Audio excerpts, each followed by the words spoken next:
Before the hustle, there was wisdom. The same power guiding creation is guiding you. Joshman, Jehovah's wisdom in creation. You've been told a lie, that the bee is just a tiny, independent creature, flying alone, surviving alone. But the truth is far more powerful. A single bee alone is already dead. Separated from its colony, a worker bee loses purpose, direction, and survival itself.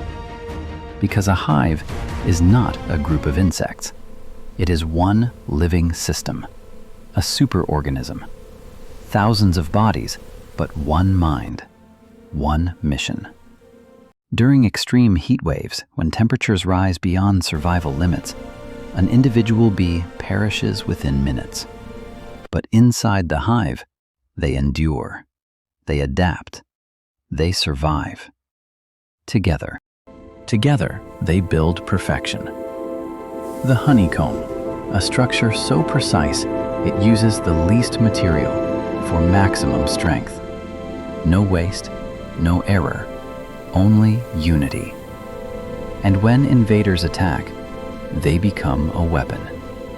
Bees surround their enemy, vibrating as one, generating heat until the threat is eliminated.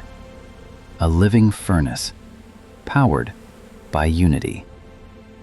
Now ask yourself, what if we lived this way? In a world divided, fighting for self, while nature survives through togetherness. As climates grow harsher, as ecosystems collapse, one truth becomes clear. Survival is no longer individual, it is collective. The bee does not ask, what do I gain? It asks, what does the whole need? And because of that, they thrive. What do you think? Was the honeybee came by evolution, or was it design? This is Joshman, stories of creation, power, and purpose. Stay strong.